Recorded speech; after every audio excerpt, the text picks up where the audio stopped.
School trips are expensive, especially in private schools. And I know you're used to the public school costs. It's pointless for you to try and afford to go. No worries, I'll bring you a souvenir. My daughter's homeroom teacher is blunt, and his tone is belittling. It's not right to belittle or dismiss anyone, especially a teacher to a student. My name is Natalie. My brother and I lost our parents in a fatal car accident when we were young. I was 8 and my brother was 15. When they passed, the rest of the family was left to figure out what to do with us. Our parents didn't have a lot of family and no one was financially stable or secure enough to take us both in. We can't take them both in because we can barely raise one.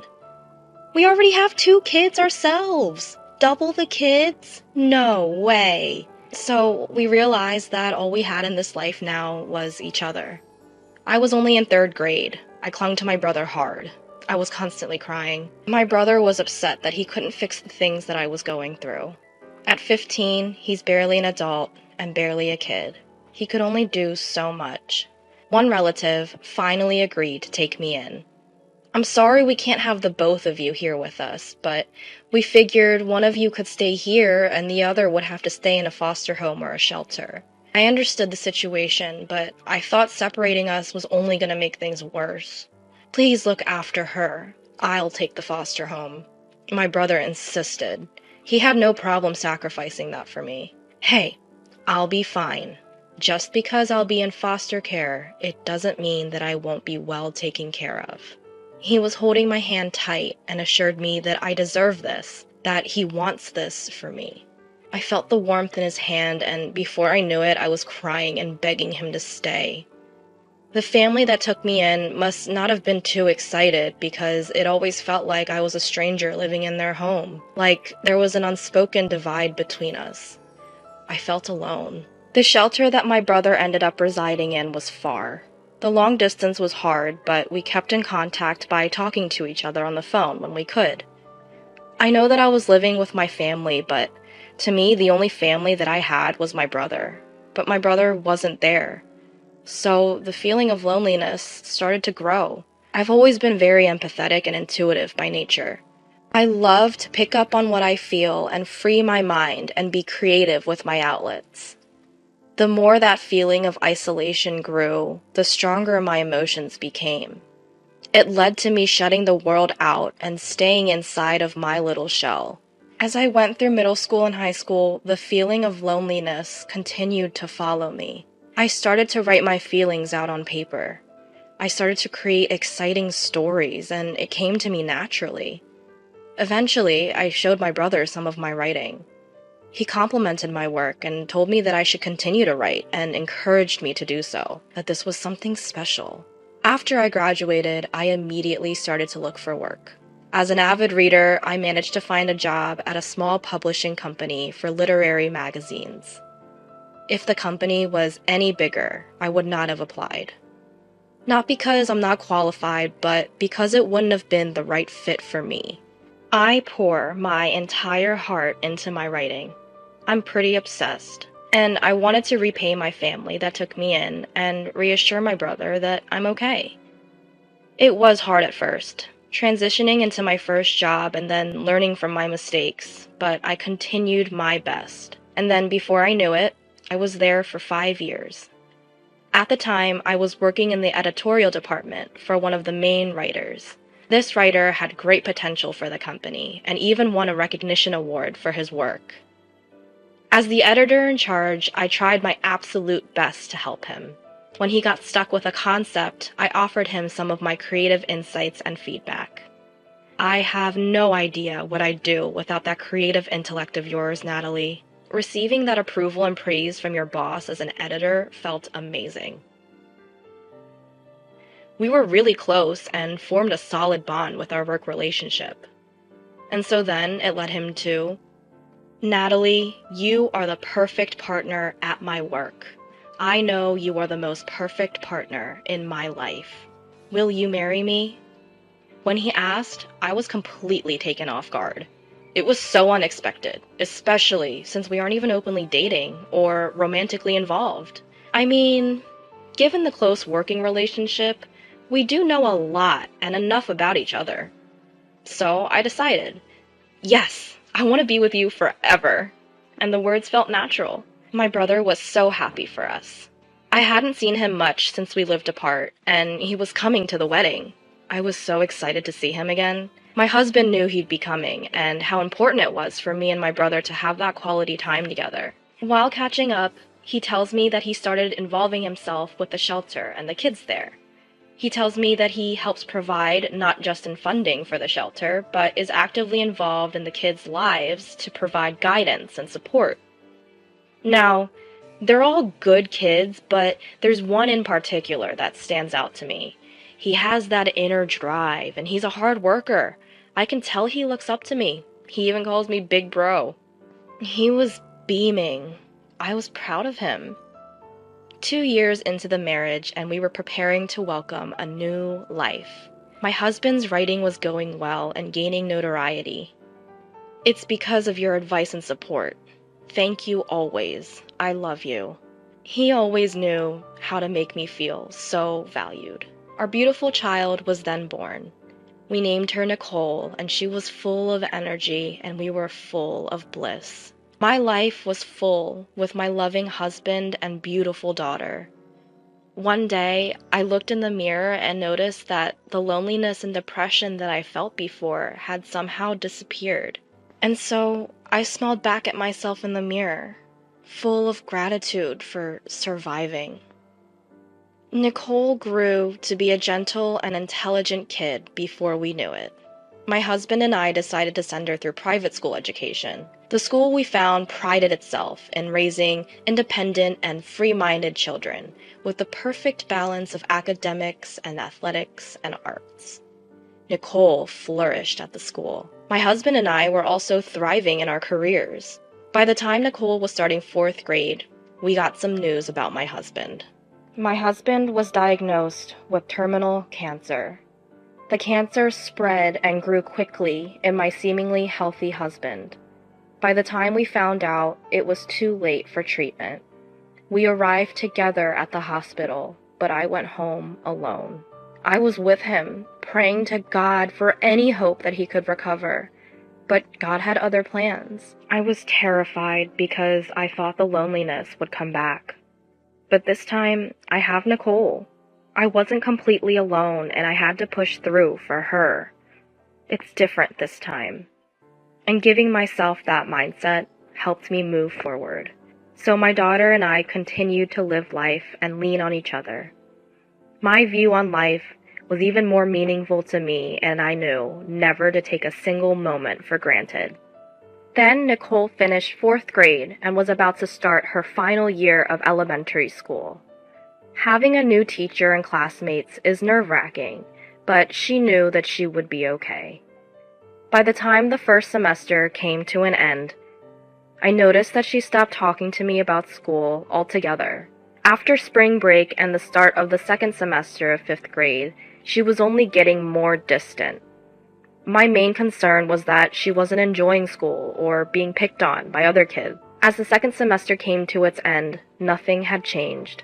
Until today. I had to ask her what was going on. I couldn't take it anymore. Hi, I'm Nicole. I'm in the 5th grade. Last year, I lost my dad, and my mom and I were really sad, but my uncle helped us get through it. I'm so glad that my mom was able to grieve and recover. I was so excited to start 5th grade, even though I knew I would have a new teacher and classmates. Well, besides my friend from last year. My teacher told us that he's 28 and in his 6th year of teaching. He gives off like an older, obnoxious brother vibe. My teacher wanted to get to know us as a class and individually, so he had us fill out a little get-to-know-me worksheet. He wanted to interview us based on our answers, one-on-one. He was calling us in alphabetical order, and it was finally my turn. All right, Nicole. So, your favorite subject is English, huh? I like English too. I love to read books. And you also wrote that your dad passed last year, and your mom is raising you as a single mother. I picked up on that tone, and I didn't like it. Just curious, what does your mom do for work? My mother works as a contract employee at a publishing company. After my dad died, my mom quit her full-time position at the company and became a contract employee. I told her that I'm old enough and she didn't need to become a contract employee and she could keep working full-time, but she said she had her own things to do and liked the flexible schedule. Contract employee. You might as well just say you work part-time. How do you guys even afford this school? You must be struggling. Clearly, my teacher assumed we were struggling. Just getting by. It didn't sound like it was coming from a genuine place. As we continued, he said some more weird remarks about our money issues, like he felt bad for me, like we were pathetic. I was honestly triggered by how he was during that talk, so I tried to avoid him as much as I could after that. Didn't matter, because he still came up to me. He would come up to me before or after class, knowing I would be alone, and say things like, "Not having enough is stressful, isn't it? Is your mom still working part-time? Are you able to afford tuition for next semester?" I tried my best to ignore him and be the bigger person. I tried to argue back once, tell him I wasn't even poor, but he just continued anyway, so I am better off keeping to myself. He laughs and claims I don't argue back because I know he's right. I was not gonna have my mom involved, so I just stopped talking to her about school altogether. I know Mom noticed and started to worry anyway. Over spring break, my teacher assigned us a book to read. He picked a book that he thought everyone would enjoy. The book was a popular novel by an author named Kiri. The main character had a poor and difficult childhood, but eventually overcame his struggles and became successful. My teacher was inspired by this story. After class, he noticed I was alone and he came up to me again. "So, that book starts off with that poor and painful childhood. I'm sure that might hit a few spots since you can relate. And he eventually becomes successful, which is clearly not realistic because life is not a fantasy. I mean, let's be real. Struggle only ever knows struggle. The poor stay poor. It's a cycle. You know, right?" And he just walked away, laughing loudly at himself and sarcastically apologizing that I had to read it. I was so helpless and alone. I couldn't believe I had him as a teacher. I started spring break and was dreading going back to school. I wanted to change my attitude this next semester so that my mom could stop worrying about me. My teacher's attitude didn't change though, and they kept picking on me. I couldn't understand how he just kept taunting me and enjoying it. I just kept ignoring him until one day I snapped back. He wasn't expecting it, but he was speechless, and then he was pissed. He replied, "You rebellious poor kid. I'll remember this," as he was walking away. This is why I should have just ignored him. At the end of the year, there's an annual 5th grade field trip that takes place. Even though it's not even time for the trip yet, everyone is excited for it and starts talking about it in class. The teacher found his way to me again. "School trips are expensive. A big difference compared to public school trips. I wonder if you'll have to sell your house to try and go." "I'm looking forward to going on the trip with everyone. I'll be here. But, it's all good if you can't make it. The trip is a luxury, and for you, the necessities are more important. Don't try too hard to keep up. We all know it's better off if you just stayed home." He even said that it would be better off for the school if I didn't come. He's definitely trying to get his payback for me snapping back, I figured. One day, my classmate had their Nintendo Switch stolen from their book bag and started to question everyone. We weren't even allowed to bring stuff like that to school anyway, but the teacher stated to the class, "There are some kids in this class from poor families who can't even afford to buy a Switch. They might have been jealous and taken it. You never know." He didn't spell it out, but he was implying that I was the one who could have done it, and looked right at me saying it. My friends started to question me. If I tried to stick up for myself, he'd probably say something smart back, like, "I didn't say it was you, but can you not afford a Switch?" So I just held it all in. Eventually, the Switch was found, but I will never forget how that made me feel. Once it got closer to graduating, we had to talk about our plans for middle school. This time, it was to confirm our classes for middle school, and a separate conference with the parents would be held. At the conference, it started by my teacher suggesting, "So yes, you plan to continue with the same affiliated private school, but you should think about other options." Why? I want to go to middle school with my friends. Your mom must be struggling. Can she really afford the tuition and fees for another 3 years? I think it's better for you and your family to go to a public school that suits your means. If you're poor, you're poor. Stupid to overextend yourself. The teacher continued to be belittling, and I couldn't take it anymore, so I got up from my chair and I slammed the door on the way out. I was crying the entire way home. I was so frustrated with him. When I got home, my mom sat me down to ask me what's been really going on, so I told her the truth. I am literally speechless at what my daughter just told me. I don't even know how to begin to process this. I had no idea my daughter was being harassed at school, and I never thought that it would be her teacher, of all people. And my baby didn't want me to worry, so she kept it all in and dealt with it herself. I hugged my daughter and cried and apologized for her suffering. I had to go to the school and talk to the teacher, immediately. I decided to record our conversation on my phone, just in case. "This is unexpected and sudden. I'd assume you'd be working hard, just as I am." His response only proved my daughter's story more. I asked why he would even have the nerve to say all of the awful things he has said to Nicole. I had to tell her, because she wouldn't have learned otherwise. As a teacher, it's my job. But evidently, you don't realize it for yourself. Look, if you're financially unstable, you should just have her attend public school. I mean, otherwise, it's all for show. I am not financially unstable. We have never had to worry about money in our life. That's a front right there, if I ever heard one. Contract, part-time, whatever, you're struggling, that's for sure. He interrupted me constantly and talked loudly over anything I had to say. It was impossible for me to have a mature conversation with him.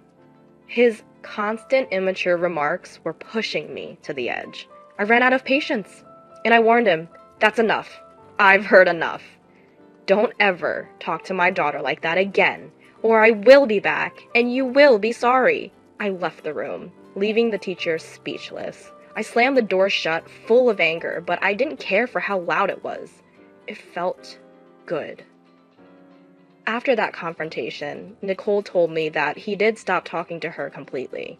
I honestly didn't think that she'd let it go that easily, but nothing happened, and she made it safely to graduation. I ended up not being able to make the student-teacher-parent conference afterwards. Nicole proudly decided to attend the same middle school as her friends, and the teacher laughed at that. The ceremony ended with the school's anthem. I wished that my husband was still alive to witness this moment with me. Then we started socializing with her friends and their mothers to keep in touch. The teacher made his way towards us.